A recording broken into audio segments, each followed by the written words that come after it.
We are back from a Memorial Day saluting and remembering. Oh, who are we kidding? It was debauchery, it was fun, and it was mayhem. Welcome Oh to another Lord. episode of the Inner Circle Podcast. I am your host, Charlie, with my best girlfriend, Melanie. What's up, Buttercup? Woo, child. What isn't it? What is it? What wasn't up and what isn't it? This Memorial. Speak for yourself when you talk about debauchery, bitch. Because I was a precious little angel this weekend. I didn't do anything. I was No, well, I don't mean it like necessarily. I like to just use words and wordplay and stuff. Mhm. Necessarily mean it He was. was on his best behavior, guys. Listen, yeah.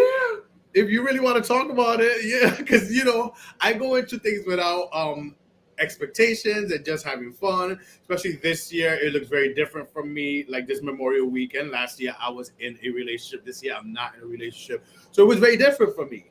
And but all in all, I go with it with no expectations, but still having fun with the expectation to have fun and just enjoy myself this time around as a single happy man. And Amen. yeah, like what is it? The course, el rumbo que coge the course. Look at me with the Spanglish right there, but it was a lot of fun. Janito. I enjoyed my memorial. I was in DC. I went to DC. I was there from Friday, and I just literally um, got back Tuesday. Hmm.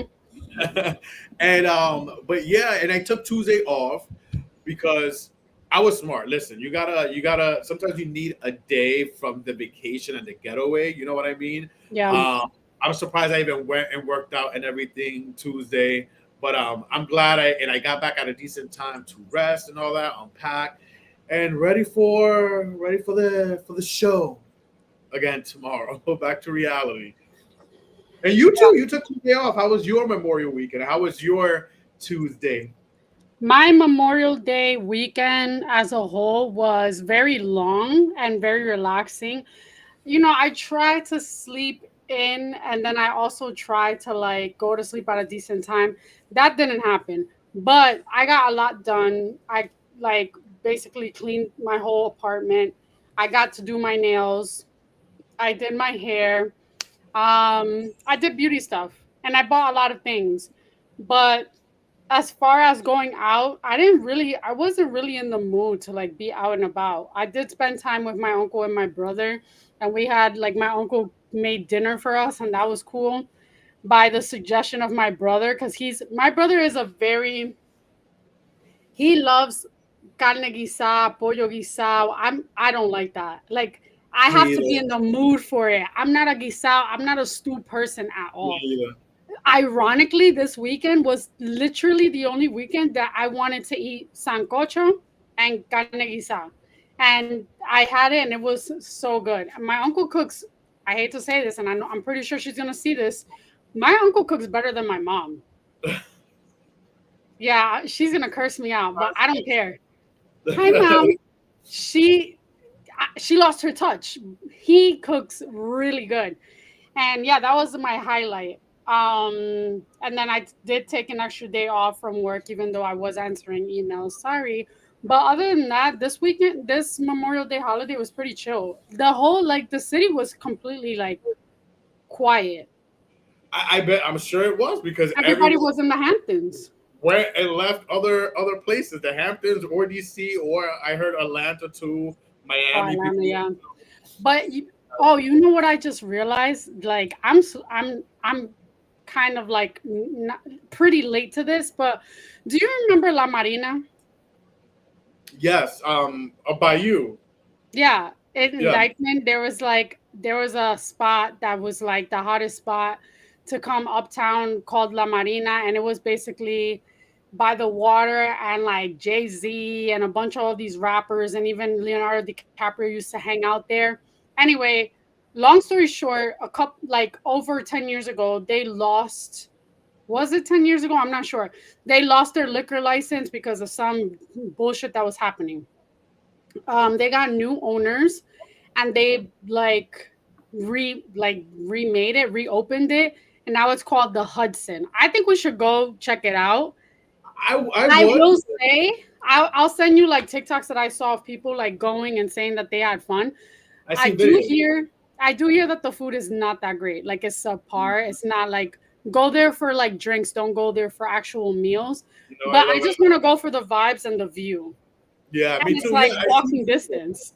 I Yeah, seen videos. I would definitely go. I would definitely go because I definitely seen videos as well. And I'm like, yeah. oh, this is, and I recognize it, and I'm like, is this rebranded? Is it still the same It's thing? rebranded and it's owned by.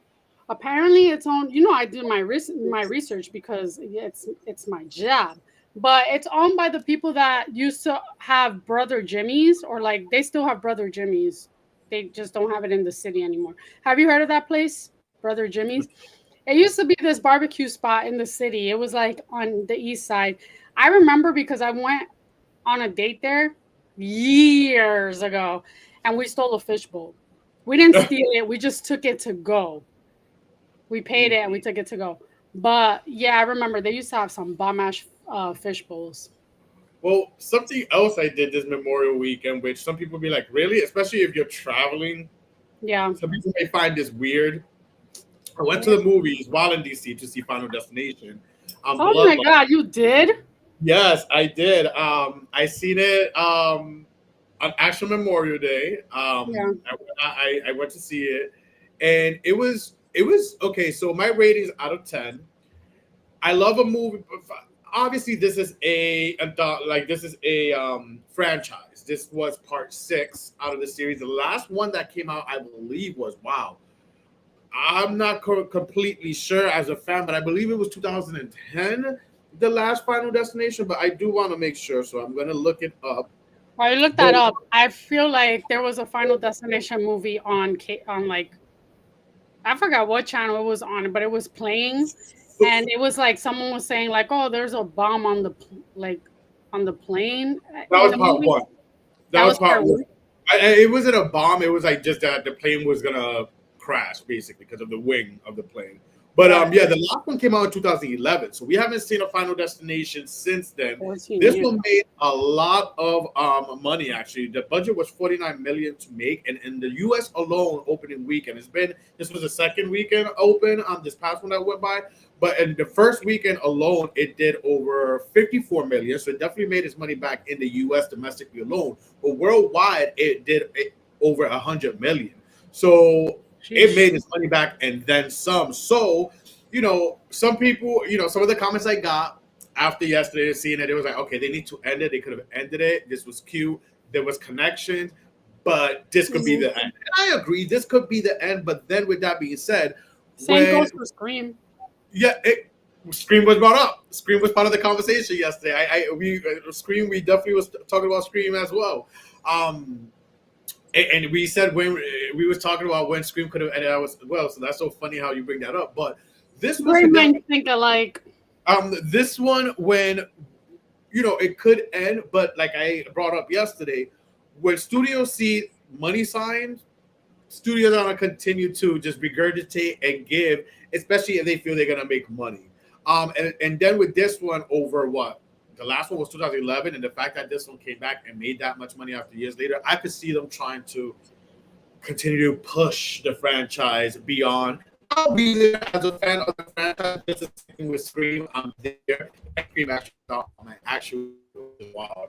I don't know if I'm gonna be seeing it on my actual birthday, but wait, we'll see. But yeah, so Final Destination, I give it an 8 out of 10 because it connected some things, it explained things, it all connected, it goes back, it explained a lot. So it was pretty cool to see, especially as a franchise fan of the series. So it was 8 out of 10 for me. 8 out of 10. That's not bad. That's pretty good. I I still still want to want to see. see. Did you watch Sinners?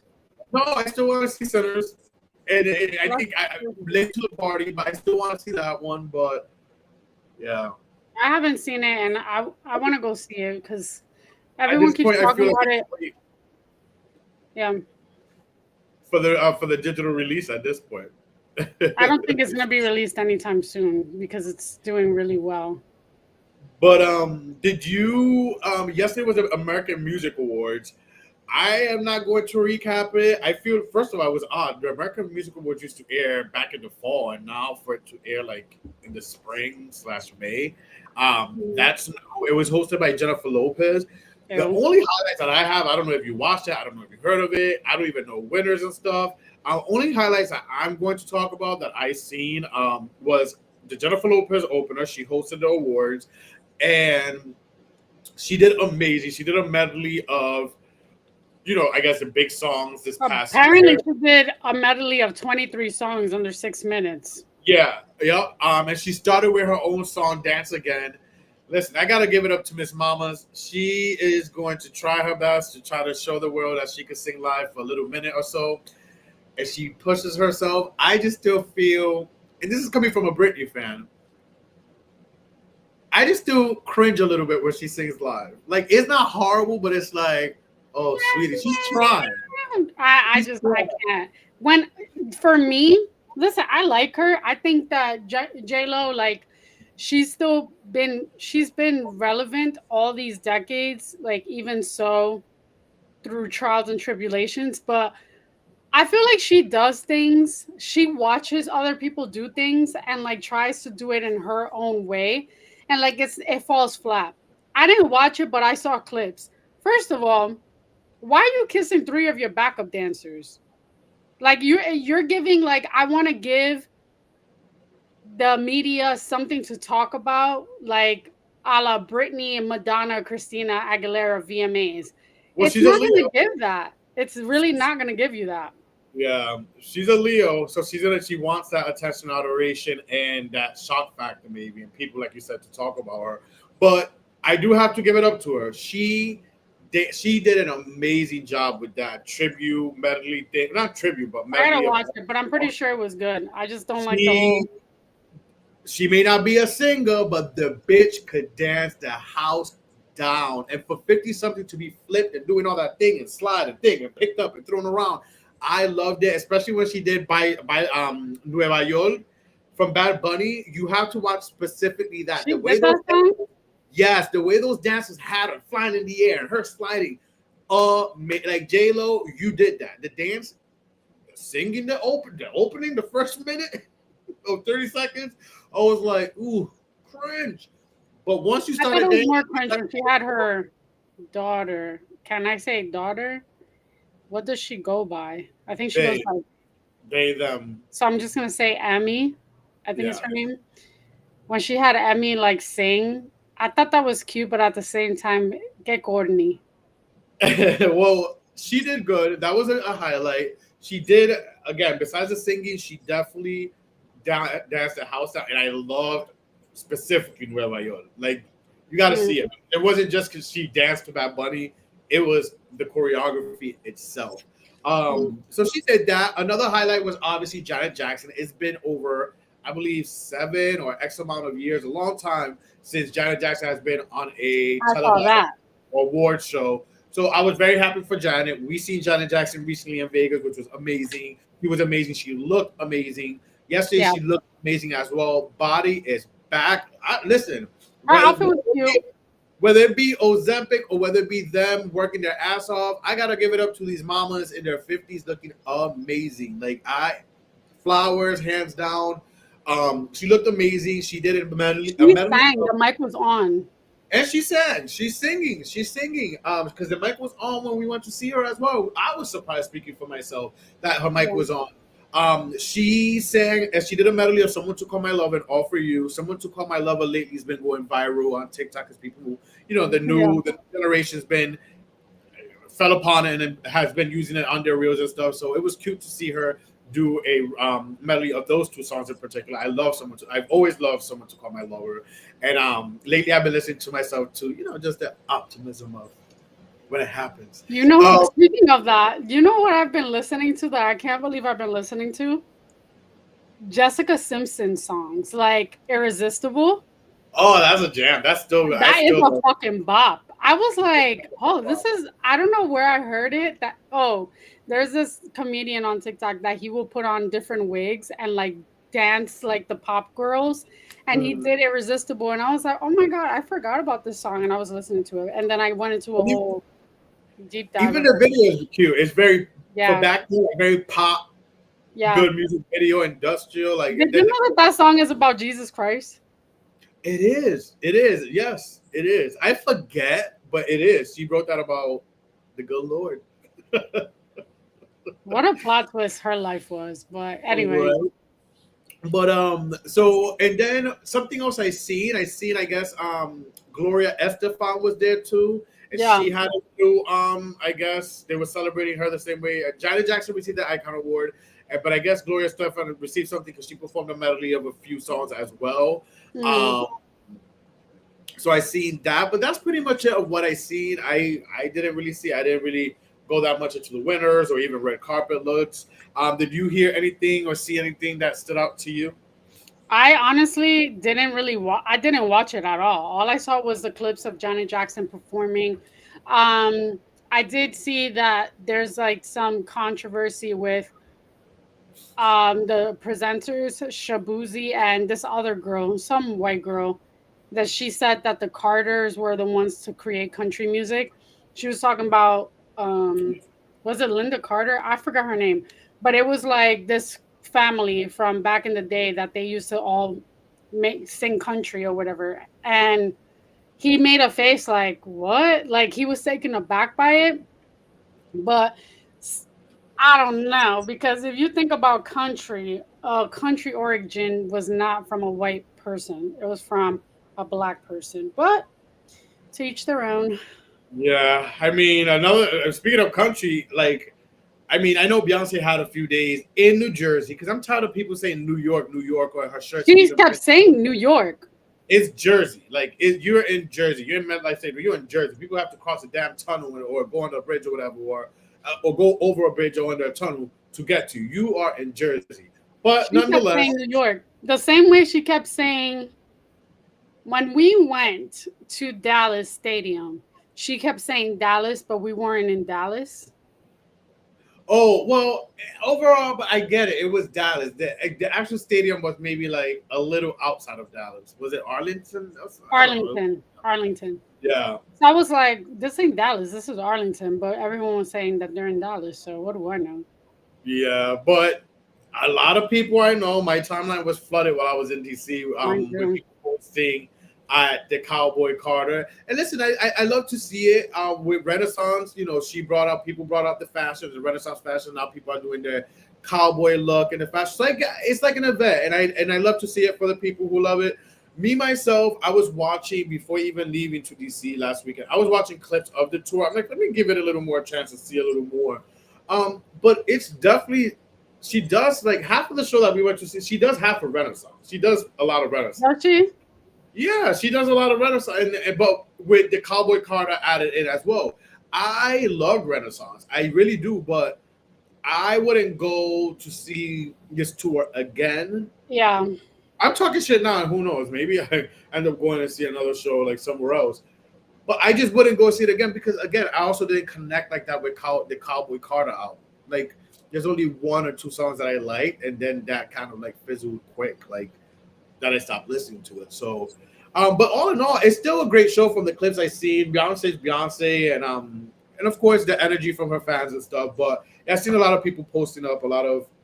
She was there for a few days. Um, so that went on this weekend. Friday, are you watching All Stars? I think we spoke about All Stars I 10.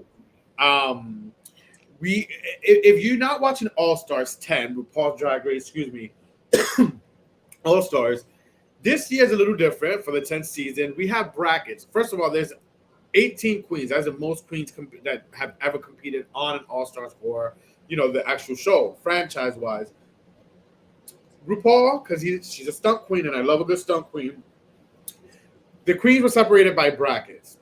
The first bracket we seen, and help me out if I forget, was Bosco, Irene the Alien, Hmm. Aja, Phoenix. I'm trying to find it. Drag. I feel like the new All Stars lineup with this like roster situation is very confusing. Twist. We're back. Okay, plot twist. I heard my friend told me that there were a couple of drag queens from single digit seasons, like old school drag queens, that were asked to come back and participate, and they said no because they did not one understand this whole roster situation, and they also didn't appreciate having to like compete with so many new people, like Oh, new fresh out the season. sorry for cutting you off, but Deja Sky was in that first bracket as well. That's the one I missed. Deja Sky, I forgot about her too.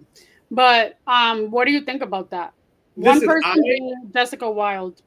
I've been talking about this. I've been talking about this with a few different people the last few weeks about this. The new bracket started this past Friday. The new bracket has Georges. 3 times. Yeah, again, like back to back again. It has Georges, it has Lydia B. Collins, it has Tina Burner, like Carrie her. Colby. Don't care for her. Carrie Colby, I'm missing 2 more. Georges, Carrie Colby, Mistress. Mistress Isabel Brooks. Mi- uh, Nicole Page Brooks. Nicole Page Brooks, and then there's 1 more I'm missing. I'm trying to see. Nonetheless, this is the new bracket. First of all, if you don't know, 3 queens move on. This all these queens have 3 episodes each, and it's all a point system type shit. And basically, 3 queens move on. Listen, it's very clear, and a lot of people have been saying this, that Bosco is a front runner. Like Rue loves her. You didn't miss anyone. It's only them 6. It's only 6 of them. I feel like I didn't mention one of them from this newer bracket. You forgot Audra? No, that was from last bracket. But Okay. nonetheless, did The you see? next bracket, I don't want to say who it is, but like You're not the only one that said, "Oh, the I next have the bracket." list right here. Acid Betty, I think, is in the next bracket. Acid Betty, Alyssa Hunter, who I don't know who she is. Oh, isn't she Puerto Rican? Puerto Rico, yeah. Why do you have such a white name? Cynthia Lee Fontaine, I like her. Diabetti, Denali, don't care for her, and Ginger Minge. Ginger Minge, like, girl, you host World of Wonder, RuPaul's Drag Race Live. Like, what are you doing here? Hang it up.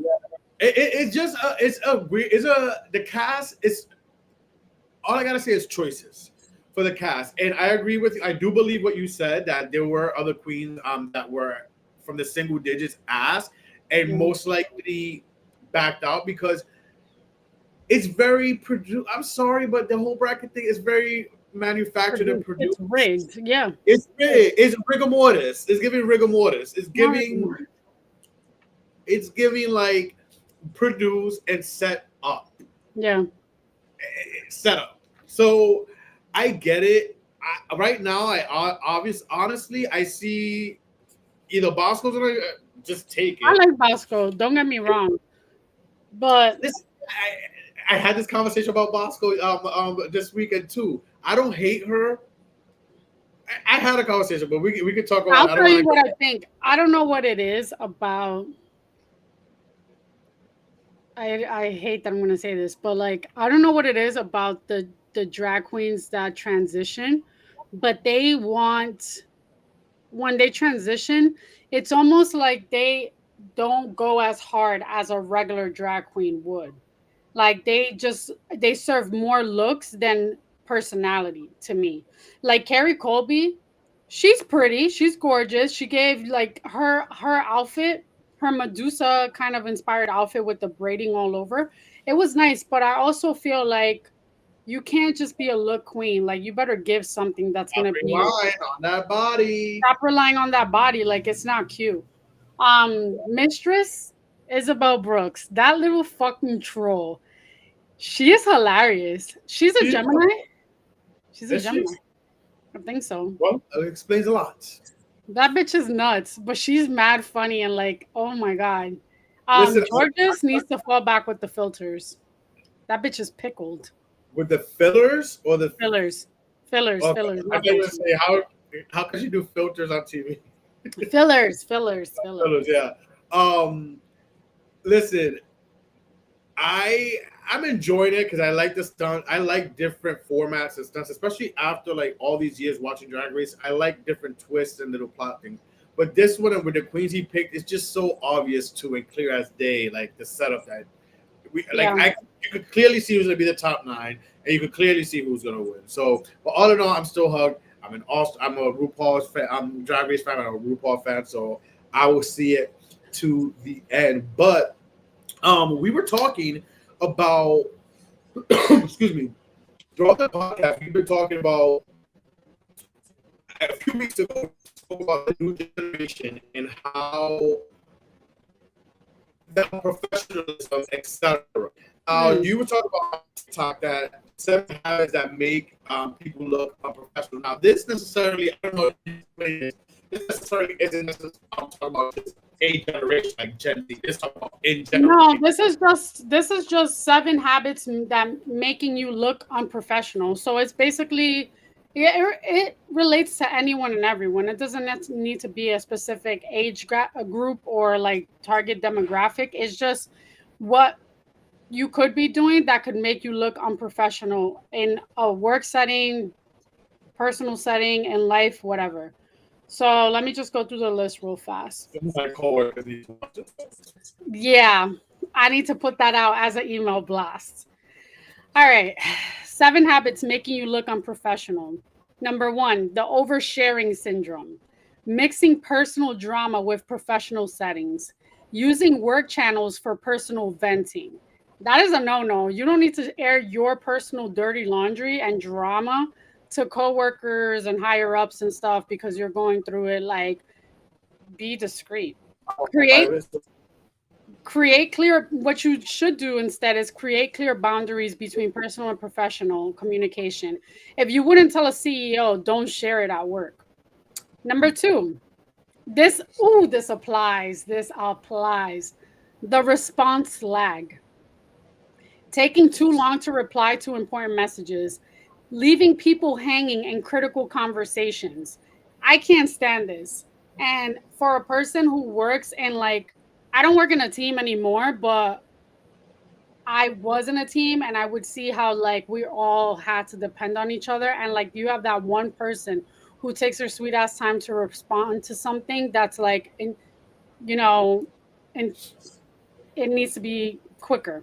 What to do instead? Implement the 24-hour rule. Respond to all professional communications within one business day, even if it's just to acknowledge it. Because we may not have the answers right away and we need to get it from other departments and such, but at least acknowledge it. Number three, the meeting mindset. Joining meetings unprepared or late. Multitasking during virtual calls. People, girl, I have sales calls at work. I have meetings that people want to jump in. Happy to get on a call to discuss. Why can't this be an email? Why do you're not even giving me your undivided attention? I find that to be more disrespectful for someone to ask me to get on a call and they're unprepared and have nothing to talk about and we're just sitting there looking at each other than for you to send me a lengthy long email with information. I prefer that. What to do instead? Join every meeting 2 minutes early with clear objectives. If the camera is on, give your full attention as if you were in person. So, next one, number four, the excuse engine. Having a reason why something can't be done or leading with problems instead of solutions. I can relate to this because I see it often, too often. Something didn't I didn't follow up because I couldn't reach this person or I don't know this. I don't have this contact. Like that's not an excuse. That shouldn't stop you from getting what you need. What to do instead? Replace but with and. Present challenges alongside potential solutions. I would never bring a problem to the surface and not have like a solution or a suggestion of what we should do moving forward. Like when I bring my and shout out to my boss who handles all my bullshit, but like when I tell her like, hey, this is the situation that's going on, I tell her I think we should do XYZ. Would it be okay if I did this, that, and the third? Don't just throw a problem to someone and expect them to have the solution for you. Come on now. So, email etiquette number 5. Writing sloppy or overly casual emails. That sends me. That sending emotional responses. Do you know? Oh, I don't want to get into it cuz I know people be watching, but the emotional responses, the sarcasm, the condescendingness, the disrespectful, the demeaning tone in an email, you think that you're being slick and clever by sending shit like that. People can clock it. I sure as hell can. I know I can. And guess I what? I'm going to throw that shit back in the most professional way. What to do instead? Write every email as if it will be forwarded to the entire company. Because guess what? You sending something messed up, that shit is getting screenshot or is being read by somebody higher than you.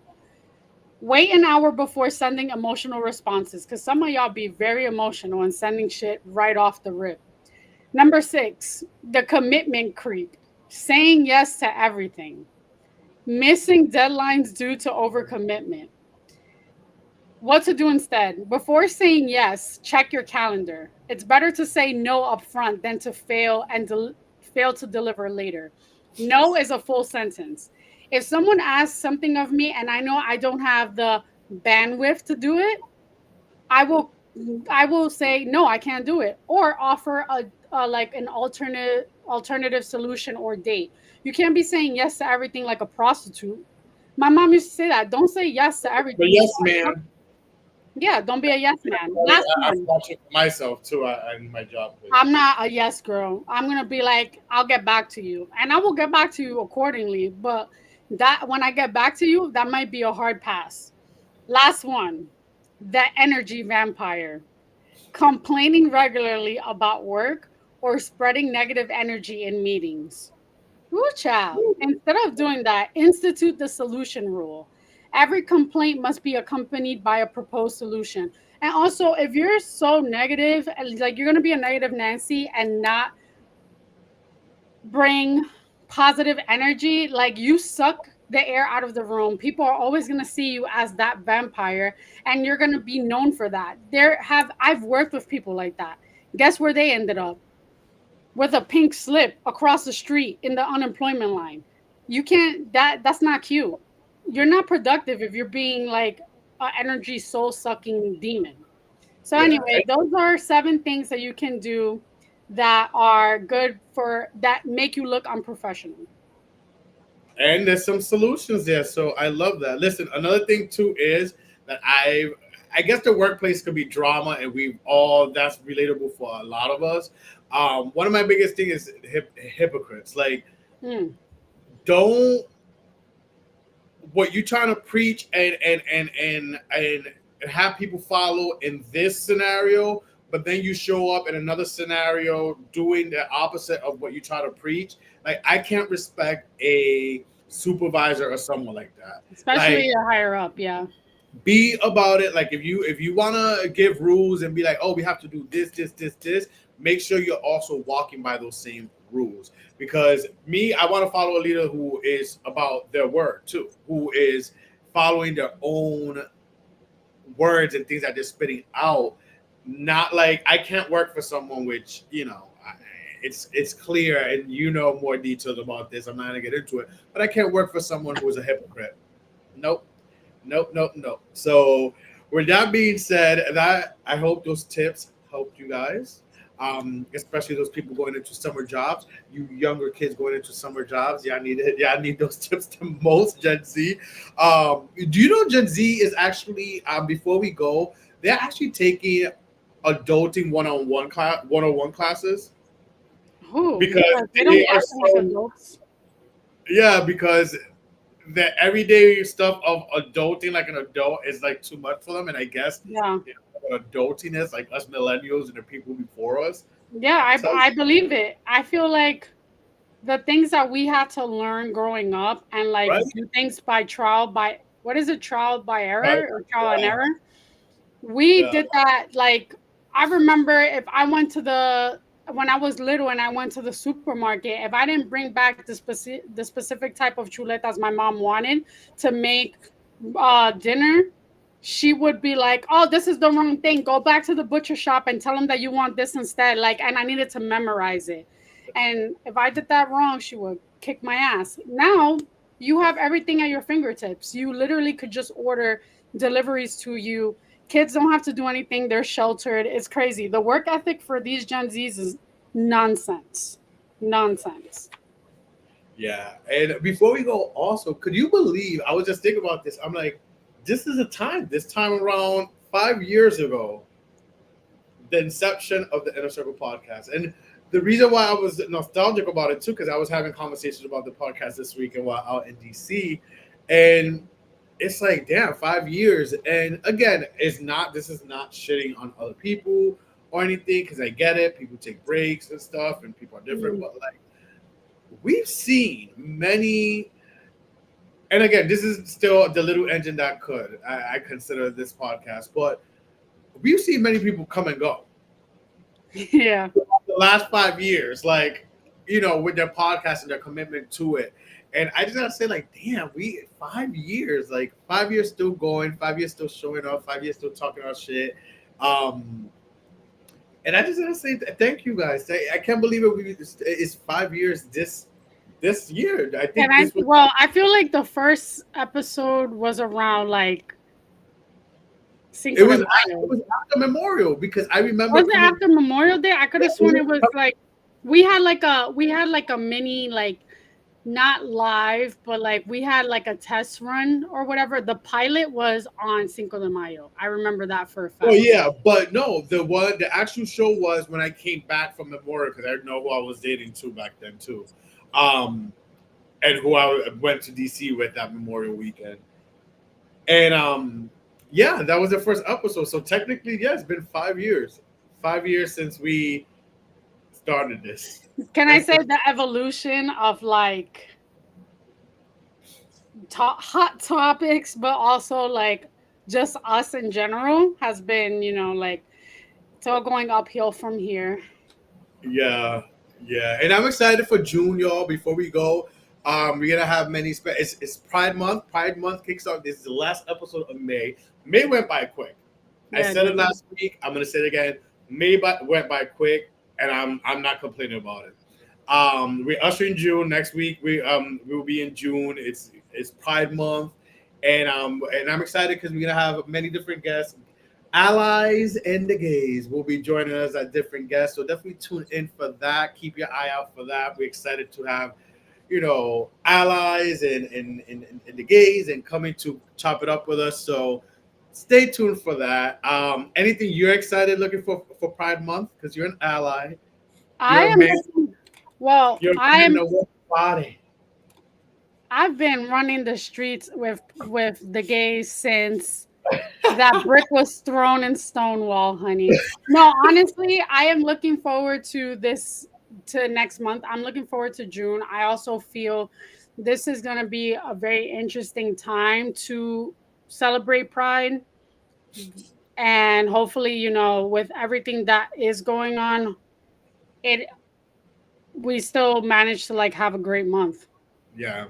Listen, DC wasn't bad. I know some people that live in DC and stuff that were like, oh, I'm nervous about the climate and stuff this year, but yeah, I'm alive and there was nothing crazy that went by. So, we're still gonna celebrate. We're still gonna have pride and praying that we all safe and just have pride and have a good time. But thank you guys so much for tuning in. Remember to like, follow, subscribe, share.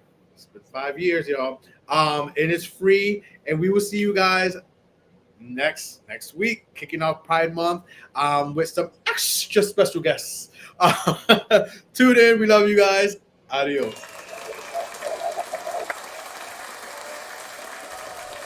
Thank you for watching. Make sure to follow, like, share, subscribe, everything the Inner Circle Podcast, and catch us every Wednesday live at 8 p.m. on YouTube and Facebook.